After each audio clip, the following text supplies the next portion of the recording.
encontramos en la tercera jornada del ciclo de conferencias Género, Violencia y Discriminación, a fin de tratar junto a nuestras panelistas un tema trascendental en la vida democrática de nuestra América Latina y muy particularmente del Ecuador, dado el contexto preelectoral en que nos encontramos y que demostrará avances y retrocesos en materia de lucha por erradicar la violencia política del pueblo ecuatoriano.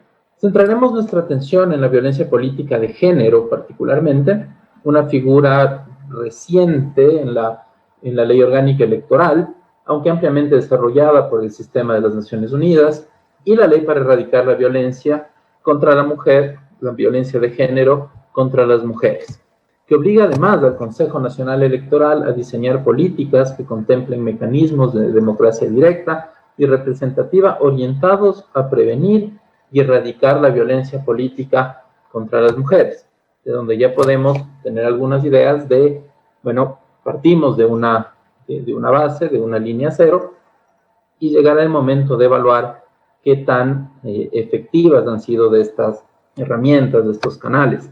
La violencia política de género puede ser definida como cualquier acto, amenaza, fortuita o deliberada, cuyo objetivo consista en intimidar, hacer daño físico, chantajear o abusar a un autor político con sustento en reafirmación de roles y estereotipos de género con el propósito de excluir a las mujeres y a las personas sexualmente diversas en la participación de asuntos de interés público, en procesos electorales o para disminuir su capacidad de incidencia dentro de órganos colegiados.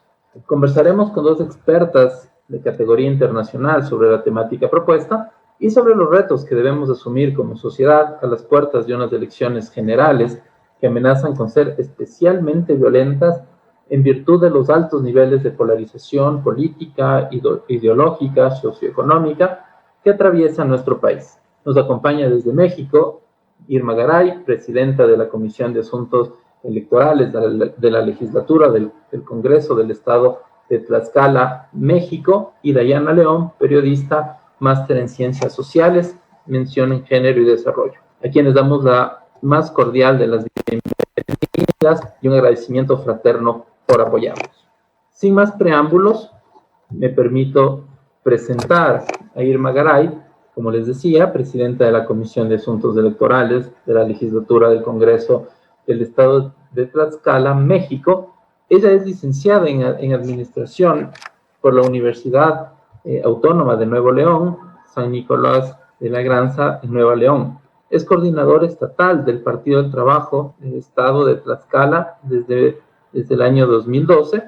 Fue coordinadora estatal del Partido del Trabajo del Estado de Quintana Roo entre el 2010 y 2012 y actualmente se desempeña como presidenta de la Comisión de Asuntos Electorales, como ya se mencionó en su momento. La ponencia, la disertación que nos brindará Irma Garay, tiene que ver, y así la titula, Violencia Política en el Contexto Mexicano. Irma, bienvenida, muchas gracias, el escenario es todo tuyo.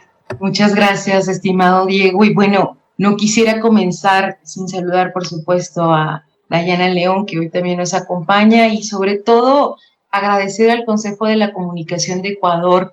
Una interrupción en la transmisión. ¿Me confirman, por favor? Sí, estamos perdiendo conexión. Podemos dar continuidad hasta que se vuelva a estabilizar la conexión de Irma. Podemos invertir, en todo caso, las intervenciones. Presentaría a Dayana León, ella es cubana, querida amiga de esta casa, máster en Ciencias Sociales, mención en Género y Desarrollo por Flaxo, Ecuador. Ella es periodista, máster en Ciencias Sociales, mención en Género y Desarrollo, como lo habíamos indicado. Es asesora de la presidencia del Consejo Nacional Electoral, consultora en comunicación, género y procesos electorales, docente universitaria en temas de ciudadanía, cultura e historia, ponente en eventos nacionales e internacionales sobre democracia.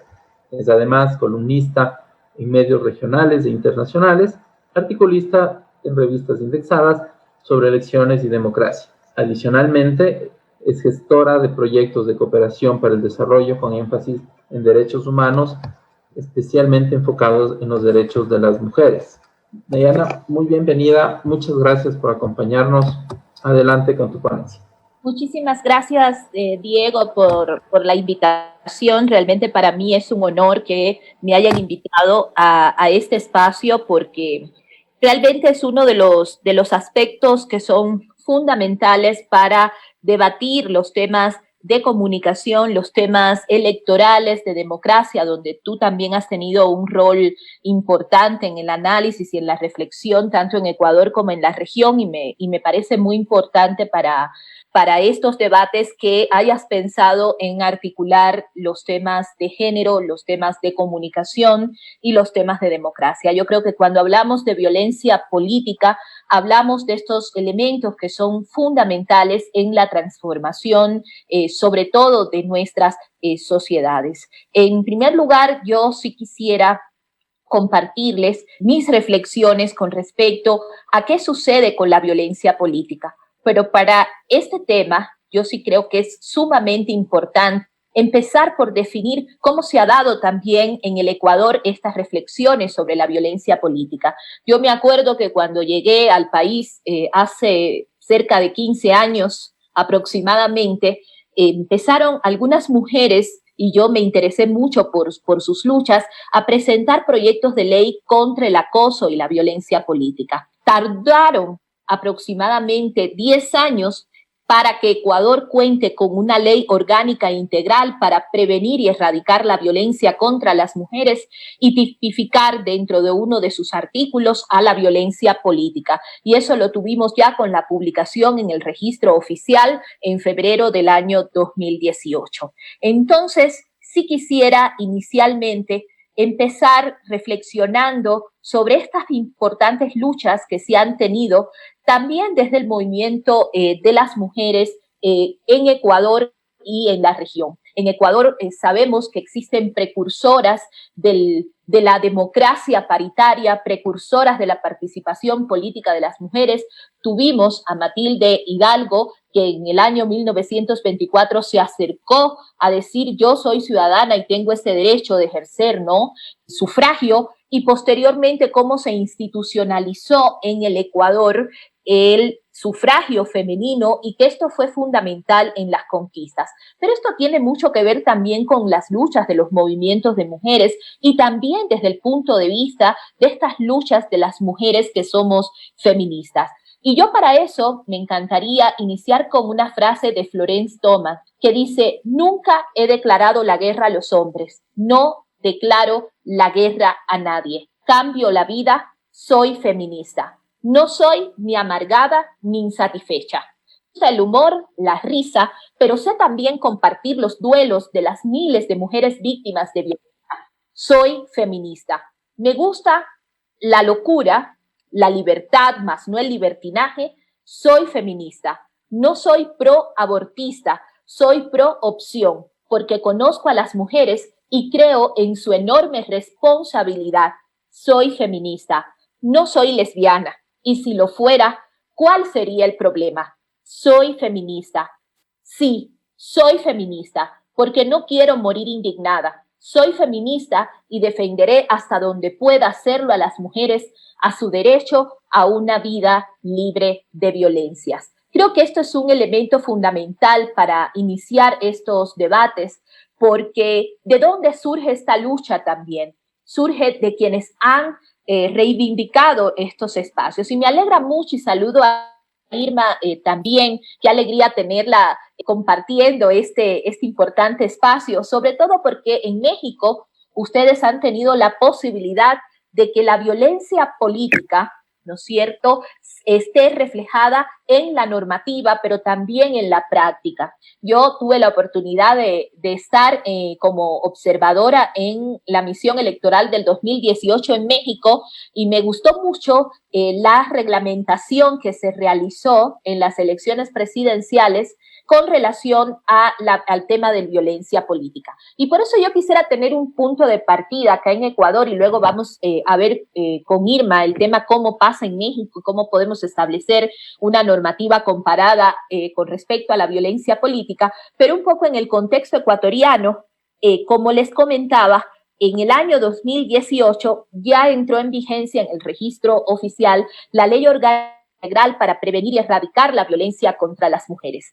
Esta violencia tiene algunos elementos tipificados que son aquellas, y también Diego mencionaba algunos aspectos en la introducción que me parecieron muy importantes, que son hacia las mujeres que sean candidatas o militantes, a las electas, a las designadas o que ejerzan cargos públicos, a las defensoras de derechos humanos, a las feministas, a las lideresas políticas o sociales, y que se ejerce una violencia contra ellas o contra sus familias. ¿Cómo está orientada en la normativa esta violencia?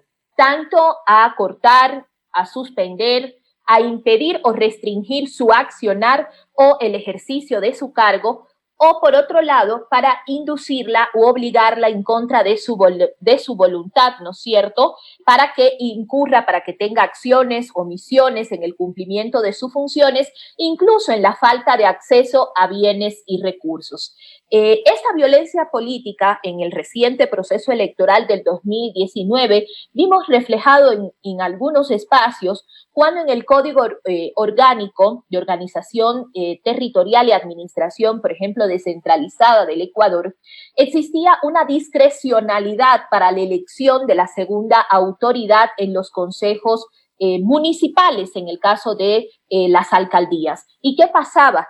Que, como decía, siempre que fuere posible, existieron algunos municipios, y ojalá una de las concejalas, ya le mandé y ojalá esté conectada, Mayra Tacipanta, ella fue una concejala que por derecho le correspondía la vicealcaldía. Pero ¿qué pasó?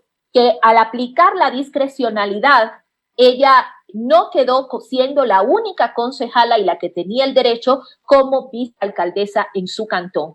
Luego de esto, ella empezó a enfrentar algunos actos de violencia política, incluso lo denunció públicamente, y ha sido una de las mujeres valientes donde también esto se vio reflejado ya en las reformas al Código de la Democracia, donde ya no debe ser discrecional la paridad en estos espacios, porque con la Constitución del 2008 en el Ecuador existe el principio constitucional de la paridad, de la alternabilidad y de la secuencialidad. Entonces, un elemento fundamental es en el acceso y en la representación de las mujeres en estos espacios, también cómo se acorta, cómo se suspende, cómo se les impide o cómo les restringen incluso el tema del uso de los recursos, y también el tema de atentar también contra el cumplimiento de sus funciones. En este sentido, ¿cómo se sancionará la violencia política en el ámbito electoral en el Ecuador? Con las reformas al Código de la Democracia que entraron en vigencia desde febrero del 2020, porque en Ecuador existe un candado constitucional donde no se pueden realizar ya reformas electorales durante el año transcurre anterior a las elecciones, por lo tanto hasta febrero era la fecha tope de tener reformas en el ámbito electoral, en materia electoral. ¿Cómo se sancionará la violencia ahora para estos comicios? Porque en el año 2021 vamos a tener las elecciones generales, donde se elegirá al próximo, porque tenemos una candidata a la presidencia de la República. En el otro caso que había una candidata, ya existió un acuerdo para que fuera otro candidato, pero si fuera una presidenta o un presidente o vicepresidenta, vicepresidente, parlamentarios andinos y asambleístas nacionales, asambleístas provinciales y asambleístas por cada una de las circunscripciones. Entonces, ¿cómo se sancionará la violencia política en este proceso y en todos, y en el ámbito electoral en sentido general? Primero, está tipificada ya en estas reformas al Código de la Democracia como una infracción electoral muy grave que tiene sanción. Y esta sanción es la imposición de una multa desde 21 a 70 salarios básicos unificados, así como la destitución y la suspensión de derechos de participación de 2 hasta 4 años. Entonces, esto es fundamental tenerlo como referencia. La violencia política contra las mujeres tiene también un elemento fundamental porque también se relaciona con los contextos políticos y partidarios, ¿Qué pasa con las mujeres? Y ahora se concluyó una etapa de primarias donde se eligieron al interior de las organizaciones políticas a quienes fueran los precandidatos hacia las elecciones. Pero para llegar a estos procesos, sí es necesario siempre analizar cómo se está dando los casos de violencia política a partir de la democracia interna de los partidos y de los movimientos. Cómo se observa también por parte de los órganos electorales, por parte de la sociedad civil, la ciudadanía, organizaciones de mujeres, el tema de la selección de candidaturas de forma democrática, el tema de la autorregulación partidaria. Esto es sumamente importante, cómo están las mujeres en los órganos decisionales en los partidos y en los movimientos, pero sobre todo cómo esto o no en una estabilidad democrática, en esta relación armónica que debe existir entre las organizaciones políticas, la institucionalidad electoral y la ciudadanía. ¿Y por qué me detengo en este momento en la parte de la organización partidaria? Porque para Irma, te comento, no pasa lo que sucede en México, que sí existieron candidaturas independientes, ¿no es cierto? En el Ecuador, para acceder a procesos electorales como candidatas, tienes que estar avalada por una organización política. Entonces, no pueden existir candidaturas que no hayan sido de forma previa como resultado de procesos de democracia interna. Entonces, para llegar a estos procesos, también hay que mirar hacia atrás cómo se están dando estos temas decisionales, ¿no es cierto?, al interior de los partidos. Y yo siempre me acuerdo de Flavia Freinderberg, una profesora, investigadora, una académica de alta representación, ¿no es cierto?, de importante representación, incluso desde el Instituto de Investigaciones Jurídicas en la UNAM. A mí me interesa mucho porque ella analizaba estos temas de cómo los partidos estaban preocupados en los 80 por maximizar sus beneficios en las urnas, como competir en la arena electoral, pero había un descuido en transparentar estos procedimientos, la opinión de la militancia y la inclusión de diversos subgrupos en sus procesos partidistas. O sea, había que mostrar partidos fuertes, partidos que controlen para entonces, y esto evidentemente para las mujeres tenía y tiene aún espacios importantes de análisis y de debate porque se sigue restringiendo la participación política de las mujeres. Y en estos temas de violencia política, yo sí me refiero a esos de democracia interna, porque es también los análisis que hacemos cuando vemos el tema de violencia intrafamiliar y de otras tipificaciones de violencia, también qué pasa al interior de los hogares, pero también qué pasa casa adentro en los partidos, que eso también es importante contar por qué en muchas ocasiones se silencian estos temas. Entonces, en los próximos meses serán intensos para posicionarse las candidaturas con miras al 2021. Pero si nosotras queremos que nuestras agendas estén en las decisiones políticas, tenemos que motivar e impulsar a mujeres también para que estén en la papeleta electoral. Entonces, eso es sumamente importante. Pero ¿cómo nos estamos preparando para las campañas desde el punto de vista comunicacional? Vamos a enfrentarnos a campañas de deslegitimación, a campañas con alto flujo de noticias falsas. Las fake news van a ser fundamentales para deslegitimar las candidaturas. Eso yo veo como un peligro para la democracia. Y en ese sentido, muchas de las mujeres se van a enfrentar a un tema que es un riesgo para la democracia en la campaña, que son los procesos de sextorsión, los temas, las acciones de sextorsión y de extorsión sexual. ¿Qué pasa? Que en el barómetro global de la corrupción en América Latina se señalaba que la extorsión sexual o la sextorsión es una de las formas más significativas de corrupción basada en género. Para ir un poco cerrando y concluyendo, yo sí creo que hay que tomar en cuenta con respecto al tema de la violencia política estos temas de extorsión sexual de las mujeres que son candidatas. No es lo mismo como la sociedad juzga a una mujer que se le filtra un video íntimo que a un hombre que se le pueda filtrar un video íntimo. Aquí hemos tenido casos en el Ecuador y quisiera mencionar, y no quiero poner en pantalla algunas cosas de noticias, ¿no es cierto?, que se han dado en diferentes medios, porque no vale revictimizar estos temas, pero sí hemos tenido casos de que no es lo mismo cómo se juzga a una mujer, cómo se juzga a un hombre, y cuando se intenta deslegitimar se le filtran los videos, se le hacen montajes de imágenes y esto nos vamos a enfrentar en la próxima campaña.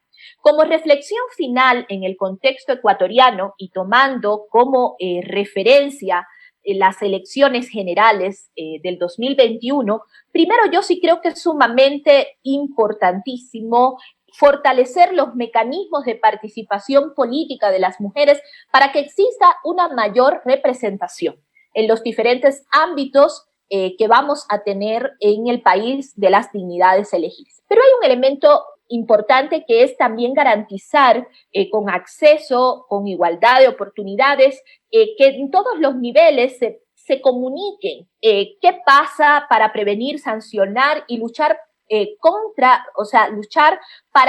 la violencia política y promover evidentemente una cultura de paz. Y Diego, yo les invito desde el Consejo de Regulación, de Comunicación de Regulación, que ustedes puedan también analizar qué ha pasado, porque no hemos visto un mecanismo integral para, evidentemente, existen algunas organizaciones de la sociedad civil que lo hacen, pero sí es necesario ver todos los mecanismos fundamentales para que exista un tema sistémico en la atención, en la prevención, en el caso de la comunicación con perspectiva de género para el próximo proceso electoral. ¿Qué va a pasar con las mujeres? Y en tiempos de uso de la comunicación política 2.0, que se genera en el país un pacto nacional de no agresión, de no a la violencia política, de no emplear el chantaje como plataforma política para deslegitimar la real y justa competencia de las mujeres. Concluyo, y a mí me gusta hacerlo en forma, si estamos en el ámbito de la comunicación, en forma de tweets o en forma de post para Facebook.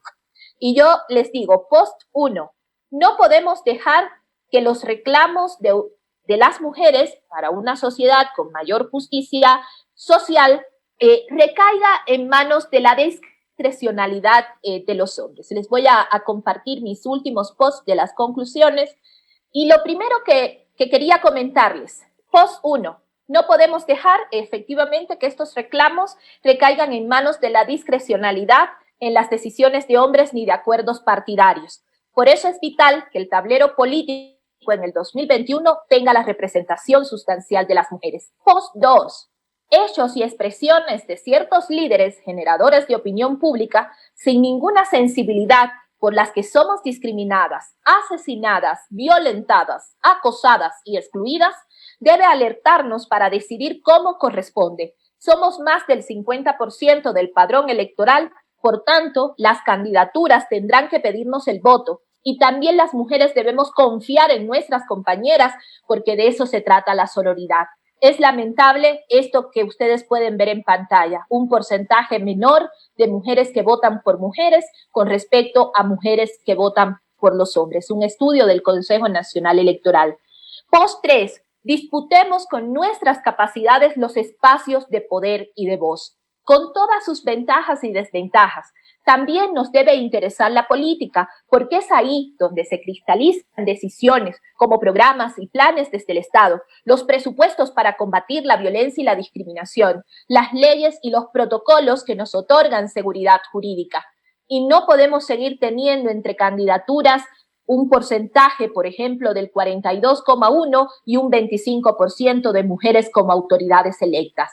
Para cerrar, post 4, los próximos comicios deben ser las elecciones de las mujeres, con rostros reflejados en las papeletas, en la proclamación de los resultados, ¿no es cierto? Que sensibilicen también asambleístas para que voten con conciencia de género, ni que tampoco nos tilden de feminazis con banderas o nudistas sin causas cuando reclamamos en espacios públicos nuestros derechos. Y esta lucha no es sectaria, porque los hombres ni la sociedad en general son nuestros enemigos, sino que nuestra aspiración siempre es caminar en conjunto para lograr un mundo con igualdad de derechos y oportunidades. Sin embargo, no nos pidan solapar ni la misoginia, ni la violencia, ni actitudes xenofóbicas, sexistas, patriarcales, ni machistas. Y la extorsión, como la nueva Inquisición contra las mujeres, hay que observarla de cerca, porque incluso persisten, sobre todo en nuestra sociedad, acciones y omisiones que pretenden dilapidar a las mujeres, sacando escenas del ámbito privado al escarnio de un público voraz por arremeter contra la mujer desde los prejuicios y una visión moralina. Muchísimas gracias. Muchas gracias a ti, Dayana, por la profundidad de tu exposición y también por ser tan rigurosa, tan exacta con el uso del tiempo, cosa que en espacios como este se agradece muchísimo. Concuerdo plenamente con casi que con la totalidad de todo lo que has afirmado. Creo que efectivamente cuando uno quiere conocer el por qué las cosas son, como las percibimos y no de otra manera, debemos remitirnos a la historia.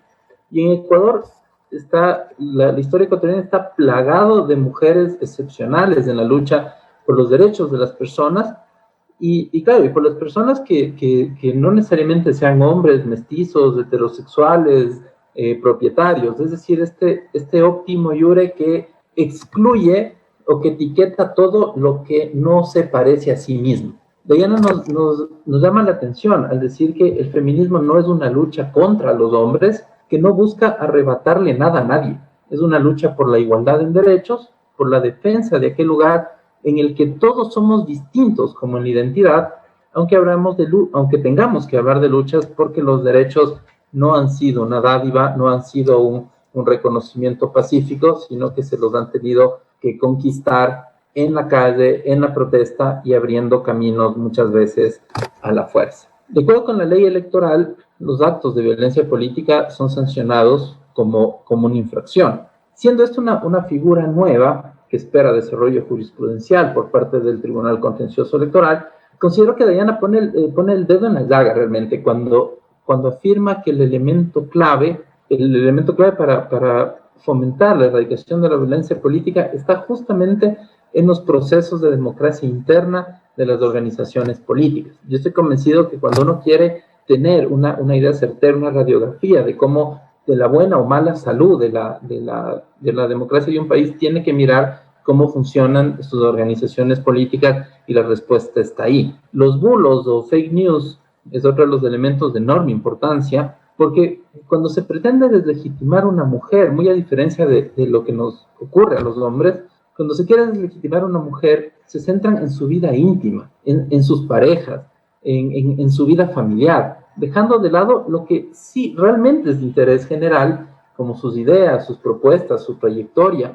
La comunicación en ese sentido es indispensable y creo que el Consejo de Comunicación hemos diseñado toda una estrategia primero preventiva, como este tipo de encuentros académicos, pero también estaremos atentas y atentos para denunciar ante la opinión pública y ante las instancias pertinentes cualquier acto de abuso o de ejercicio ilegítimo de la libertad de expresión. No sé si estamos ya en perfecta conexión con Irma. Sí, estamos ya con conexión con ella.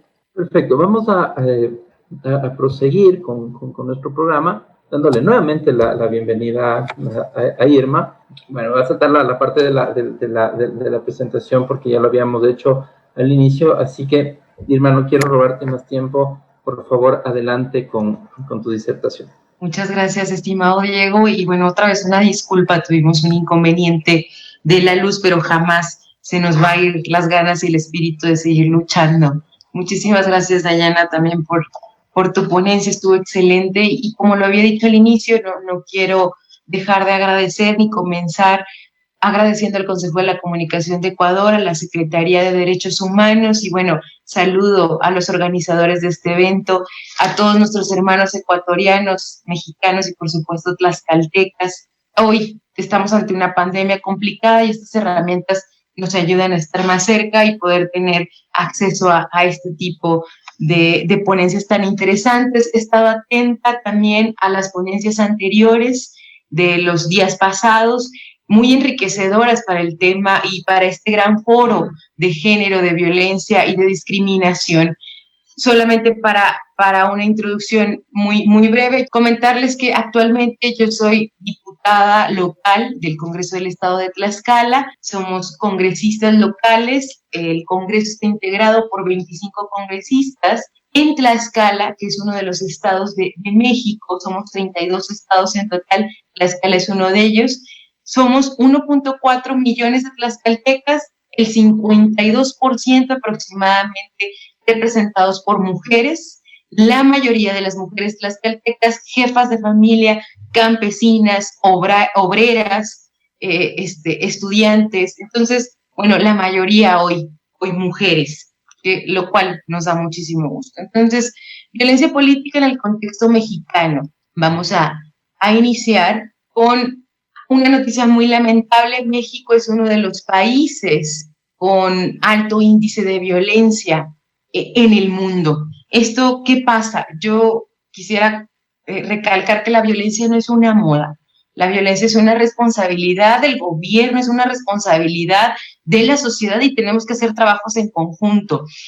Sí, en México se ha invisibilizado mucho el tema de violencia hacia las mujeres y bueno, hoy nuestra labor es seguir impulsando leyes a favor de las mujeres y sobre todo que protejan. ¿Qué pasa en México? En el 2015 tuvimos una elección donde la mayoría de las participantes fuimos mujeres. Entre mayor empoderamiento, mayor violencia. Un tema muy específico en el caso de nuestro querido estado de Tlaxcala.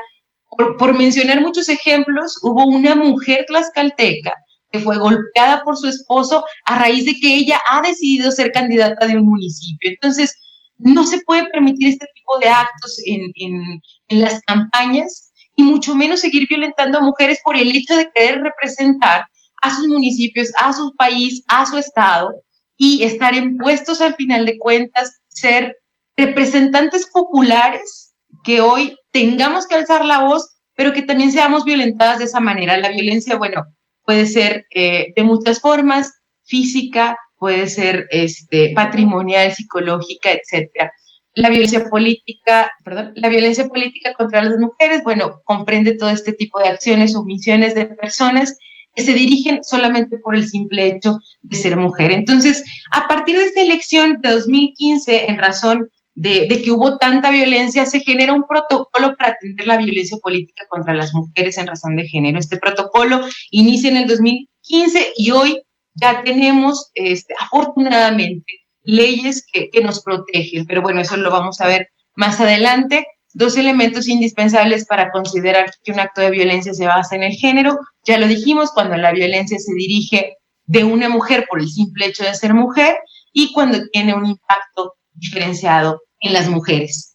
Entonces, viene ahora un tema que me apasiona muchísimo, que es el contexto histórico-político de la mujer en nuestro país. ¿Qué pasa con estas luchas? Las luchas por conquistar los derechos humanos laborales en cualquier parte del mundo no ha sido un proceso rápido, por supuesto.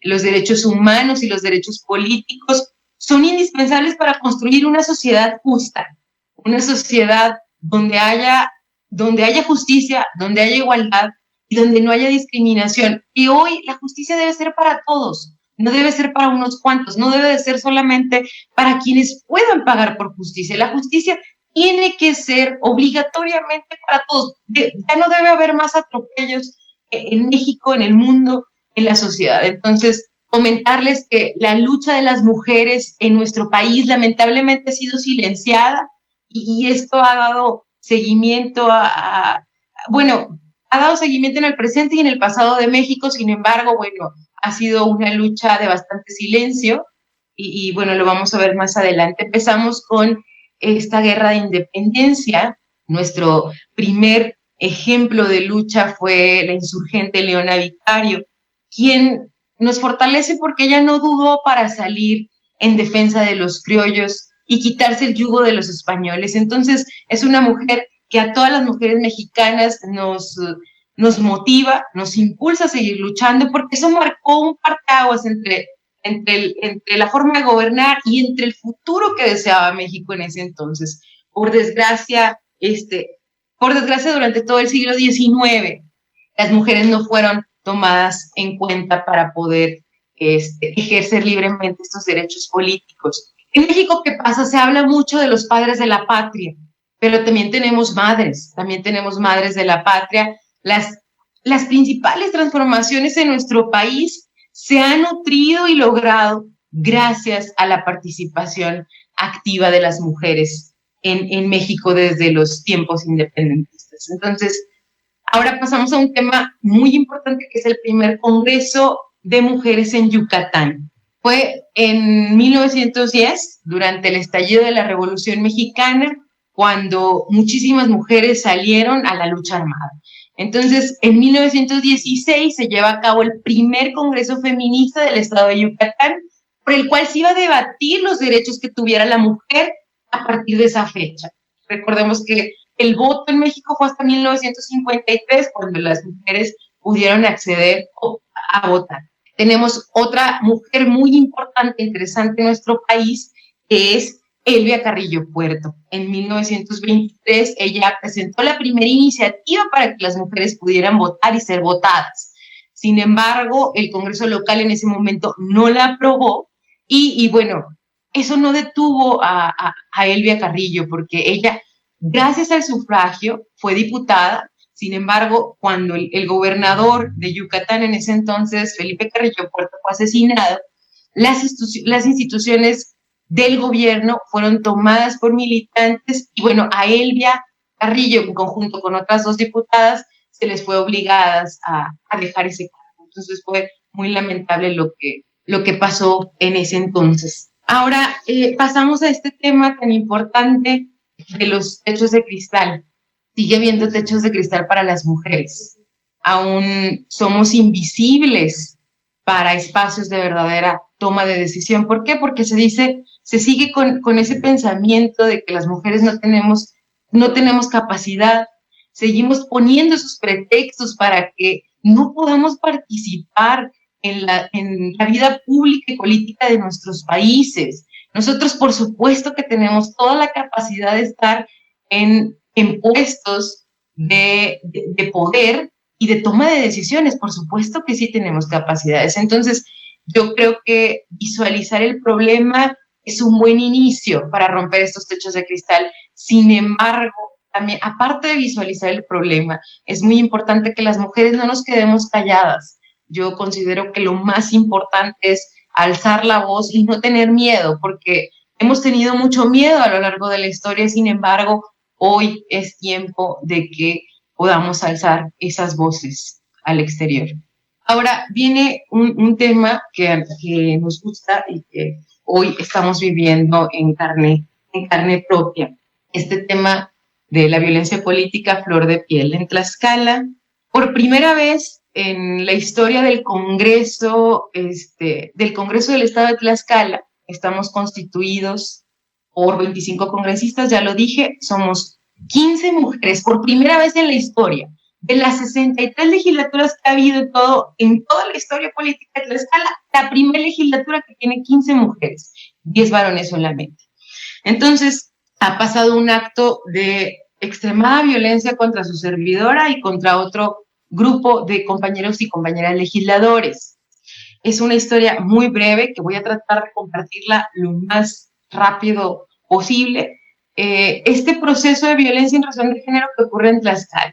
Es esta línea del tiempo. Tuvimos un día 26 de mayo, una sesión de Comisiones Unidas. El Congreso tiene 25 comisiones dentro de todo este cuerpo. Cada diputado, cada legislador está a cargo de una comisión. Su servidora preside hoy la Comisión de Asuntos Electorales. Para esto, quiero comentar que hace un año fui elegida como presidenta de la Junta de Coordinación y Concertación Política del Congreso del Estado de Tlaxcala, que es el órgano de gobierno más importante en el Congreso. Es decir, es el conjunto de todas las fuerzas políticas de nuestro Estado en un Congreso. Entonces, ahí, por supuesto, que es la toma de decisiones más importantes. Teníamos una tarea muy fácil en ese entonces, que era la armonización de las leyes en nuestro Estado. Esta armonización de parte de la secretaria de Gobierno, Elsa Cordero, Olga Cordero, que es la primera secretaria de Gobierno segunda del presidente. Se nos ha instruido del gobierno federal que tendríamos que armonizar leyes en razón de género por el tema de la paridad. Garantizar la paridad, por supuesto, sancionar las conductas que incurrieran en violencia, y algo tan importante e interesante era inhabilitar a las personas que ejercieran violencia política hacia las mujeres. Entonces, ese era el único objetivo ese día en Comisiones Unidas, de armonizar reformas de paridad.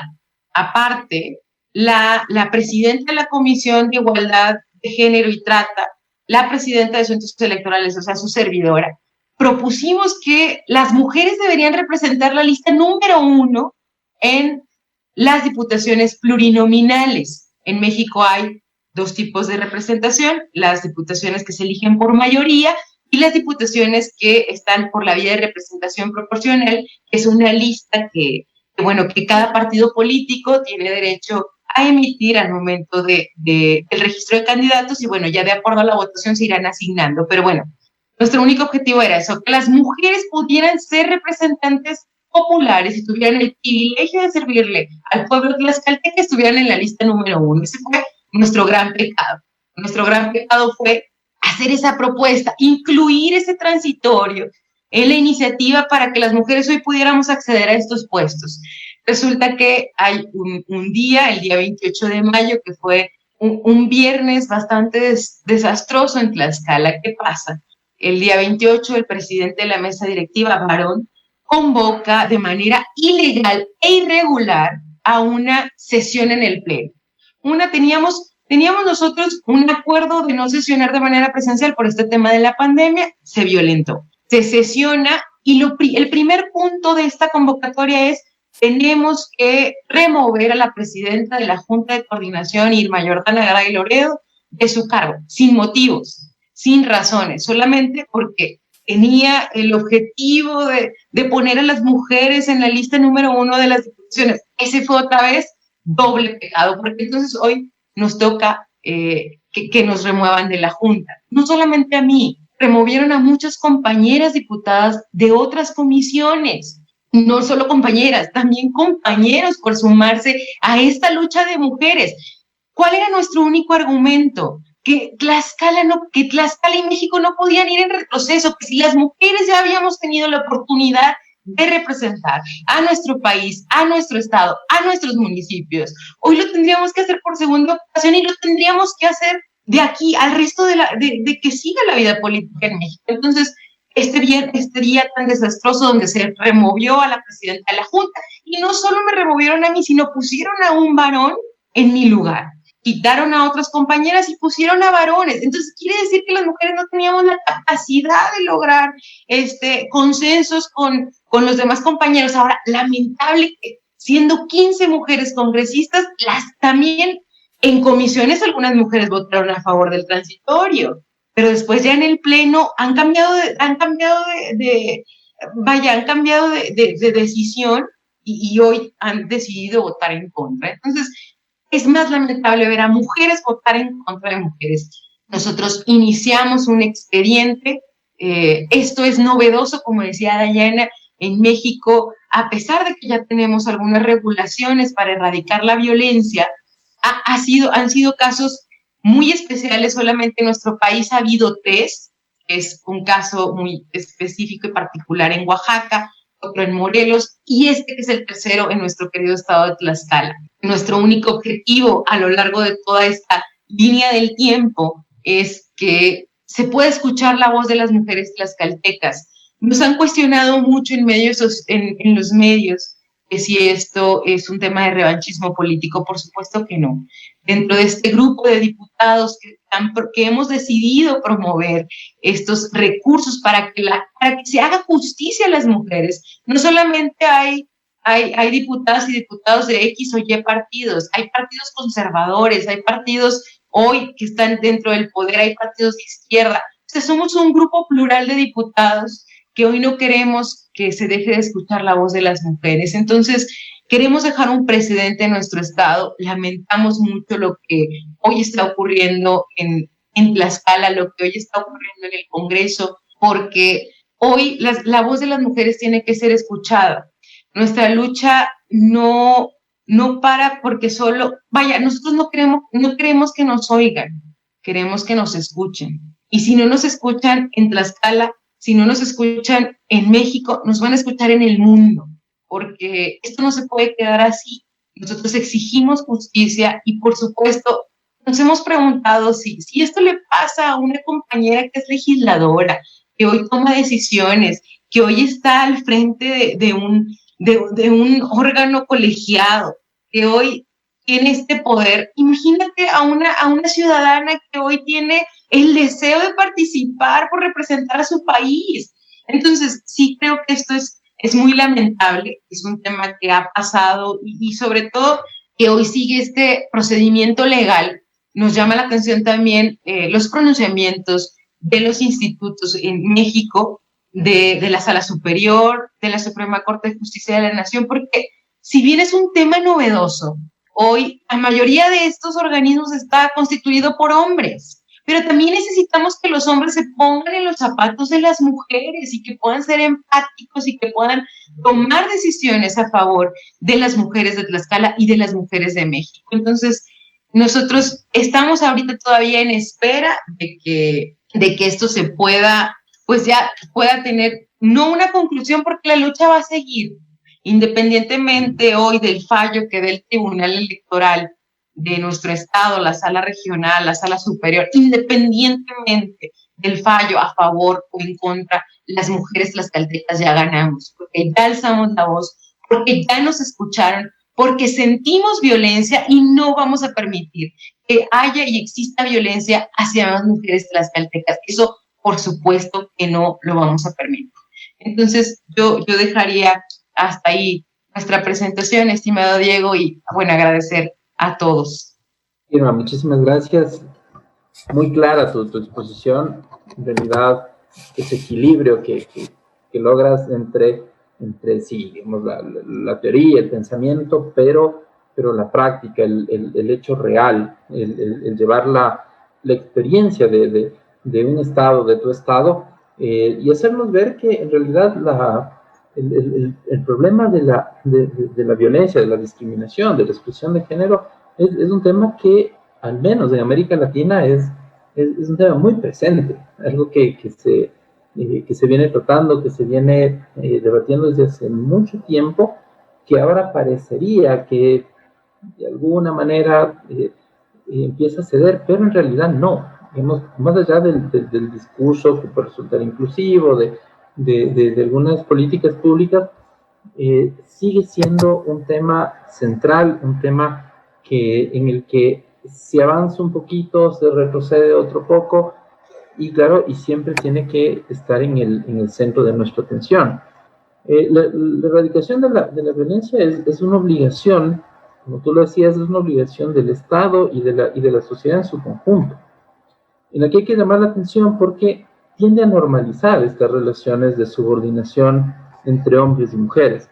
A veces, cuando hay encuentros sobre temas donde se discute género, yo tiendo a reclamar mucho que a veces no estamos los hombres incluidos. Yo creo que nosotros, siendo parte del problema también, tenemos que ser parte de la solución. Tú decías, necesitamos hombres empáticos, necesitamos hombres que más que hombres machos seamos personas y escuchemos y entendamos que las mujeres lo único que están pidiendo es igualdad en derechos.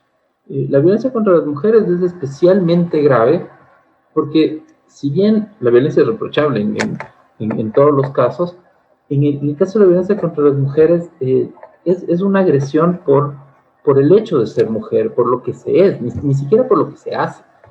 Y claro, y lo que se tiene que hacer es exacerbar estereotipos, prejuicios, tradiciones que muchas veces regresan y se imponen en un discurso de dominación que finalmente termina ser un discurso de exclusión. Por eso es que es necesario también retomar e insistir en el lenguaje inclusivo de género, no no tenerlo como una moda, no entenderlo como, no sé, como una exageración, porque precisamente es ese lenguaje, es ese discurso el que ha invisibilizado la presencia de las mujeres. Nos decía Irma, no nos olvidemos que si la patria tiene padres, la patria también tiene madres. Esas mujeres que han construido la democracia desde lo público, desde lo privado, desde la formación, desde su aporte directo y desde sus aportes indirectos también. Así que no podemos tolerar en el siglo XXI una democracia mutilada, una pseudo-democracia mutilada, cuando el 50% de la población o no tiene los canales para ser escuchada o tiene una serie de barreras que le impide tener la participación que en condiciones equilibradas de respeto merecemos tanto hombres como mujeres. Vamos cerrando este espacio, llegamos al cierre de este ciclo, estos 3 días de profunda reflexión, de pensamiento profundo, de pensamiento intranquilo, cuestionador, de un pensamiento que no está conforme cuando se da cuenta que al salir a la calle, al prender la televisión, al encender la radio, aún existe desvalorización por lo femenino y eso se demuestra, se va planteando o se manifiesta en desvalorizar la opinión, en desvalorizar la participación.